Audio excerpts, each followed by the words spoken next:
Ya, Anda kembali bersama kami dan kita juga masih berbincang di sini bersama dengan Ibu Dewi Fortuna Anwar. Nah, Bu, tadi kan kita masih membahas mengenai itu ya, pasang surut hubungan antara Indonesia dan juga Singapura. Kalau tadi kan dengan Presiden Soeharto, tapi kan di akhir-akhirnya mereka kan terlihat begitu bersahabat. Iya, memang jadi setelah hubungan normal, setelah menemburkan bunga itu, Indonesia dan Singapura ini boleh dikatakan sangat dekat hubungannya. Di dalam lingkungan ASEAN, Pak Muchtar Kusumamaja almarhum itu menyatakan ada 3 kunci negara itu, the little ASEAN, yaitu Indonesia, Malaysia, dan Singapura. Kalau 3 negara ini hubungannya baik, maka ASEAN itu akan kuat. Walaupun misalnya Filipina gonjang-ganjing di bawah Marcos atau setelah Marcos, atau Thailand sebentar-sebentar kudeta gitu, itu nggak akan terpengaruh selama 3 negara ini kuat hubungannya.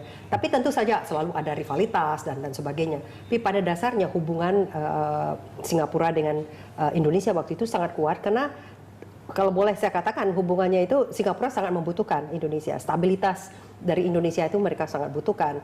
Investasi orang kaya Indonesia itu banyak sekali berinvestasi di Singapura. Mereka itu shoppers, high spenders dari Indonesia ini banyak sekali ke Singapura. Jadi goodwill dari Indonesia ini sangat dibutuhkan oleh Singapura, dan Pak Harto juga menunjukkan sikap yang mengayomi di dalam ASEAN itu. Indonesia mengembangkan kepemimpinan yang sangat low profile, memimpin dari belakang dan sebagainya, sehingga dia merasa nyaman. Nah, situasi ini berubah ketika terjadi gerakan reformasi yang menjatuhkan Pak Harto.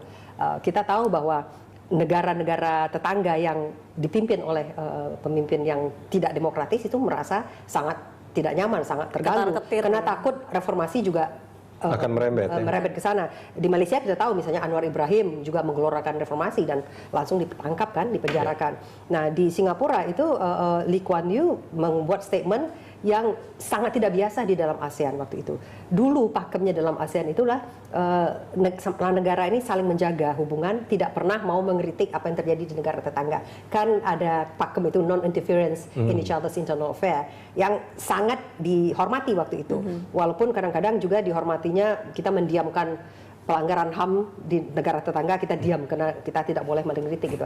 Tapi ketika di akhir masa belum Pak Harto jatuh, ketika Pak Harto mengangkat Pak Habibie sebagai wapresnya, itu Lee Kuan Yew mengeluarkan statement yang sangat tidak lazim di kalangan ASEAN. Apa itu? Karena dia berkomentar bahwa kalau Habibie yang diangkat itu tidak akan stabil. Kemudian Pak Harto jatuh dan dia mengatakan kalau Habibie jadi presiden, dolar akan menjadi 16.000 dan sebagainya. Jadi ini membuat perasaan yang sangat tidak mengenakan, karena langsung menunjukkan vote of no confidence ya. Tapi kan juga langsung dibalas sama Habibie. Nah, jadi ini kita bilang memperburuk hubungan. Jadi tadinya hubungan antara sesama negara ASEAN yang erat, tapi gara-gara komentar Pak Lee ini itu agak tegang hubungan dari Jakarta, karena Pak Habibie sebagai presiden RI yang menggantikan Pak Harto merasa secara pribadi langsung diragukan kemampuannya. Benar, waktu itu Pak Habibie membalas. Saya kebetulan hadir waktu itu, waktu wawancara Pak Habibie dengan salah satu media asing. Ditanyakan, Pak Presiden, bagaimana komentar Anda tentang komentar minister senior kan, yaitu dia Lee Kuan Yew, tentang rupiah akan anjlok dan sebagainya kalau Habibie yang memimpin. Dia bilang, dia menunjuk ke peta waktu itu di belakang layarnya, di dinding Binagraha itu ada peta dunia ya. Anda lihat nih Indonesia, ini yang hijau ini semuanya nih Indonesia ya. Nah, tuh lihat mana tuh Singapura itu nggak bisa lihat, tuh hanya just a red dot on the map. Itu yang menjadi trending topik ya. Jadi mulanya Singapura merasa sangat tersinggung, tetapi kemudian jadi branded item juga, just a red dot. Tapi hubungan cepat normal lagi, karena bagaimanapun juga negara tetangga ini saling membutuhkan. Walaupun terus terang saja banyak kasus-kasus waktu itu yang membuat hubungan agak tidak nyaman juga. Salah satunya adalah masalah ekstradisi. Kita tahu bahwa itu sampai sekarang itu belum. Jadi salah satu yang diinginkan oleh Indonesia dari Singapura adalah penandatanganan ekstradisi, mutual legal assistance dan ekstradisi.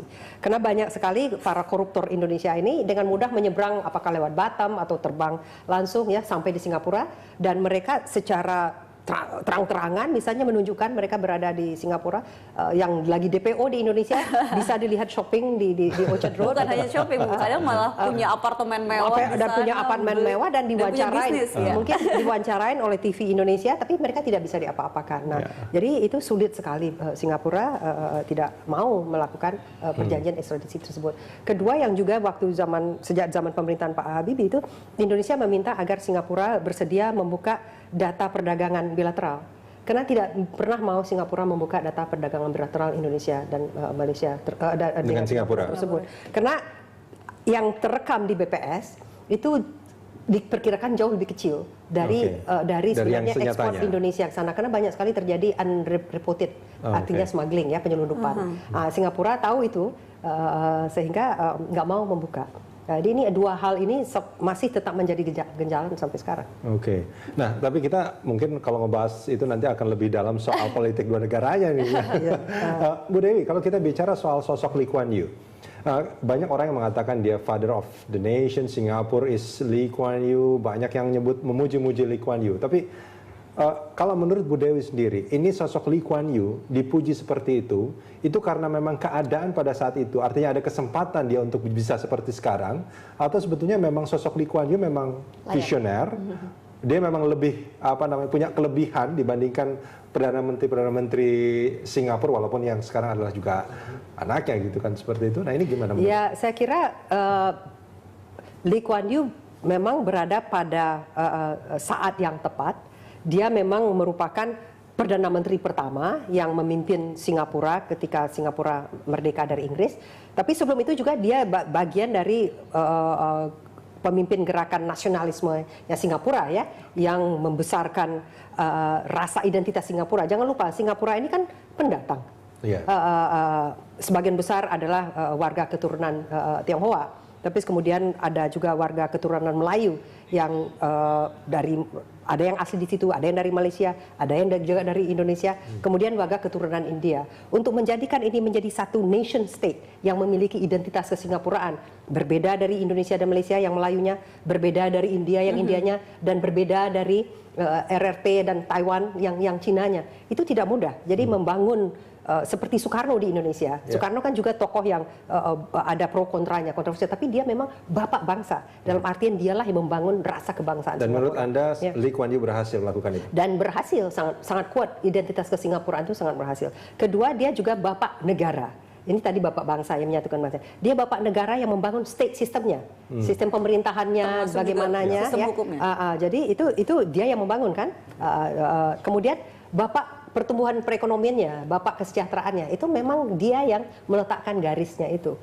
Dialah the grand architect, tapi tidak sekedar arsitek, dia juga went into the details. Dia yang secara sangat teliti itu melakukan micromanagement, sampai mengatur bagaimana toilet harus flush, bagaimana orang menyeberang jalan, bagaimana chewing gum tidak boleh sampai di atas kereta api. Tapi sampai apa gitu. Sebenarnya? Ini bedanya antara Soekarno dengan Lee Kuan Yew. Jadi Lee Kuan Yew ini boleh dikatakan antara Soekarno dan Soeharto ya. Soekarno itu kan bapak ide, vision tentang nation state. Lee Kuan Yew punya itu. Soeharto adalah bapak pembangunan.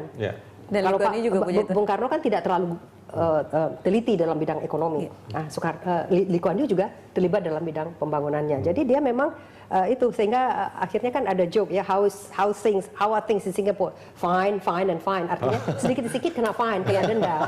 Sedikit-sedikit kena denda. Bukannya fine baik-baik saja ya, tapi Bu, yang menjadi pertanyaan itu kan adalah kenapa bisa Lee Kuan Yew itu menerapkan aturan yang benar-benar tuh sampai ditaati oleh seluruh warganya. Nanti kita akan bahas ini di segmen berikutnya. Pemirsa, kami akan segera kembali saat lagi.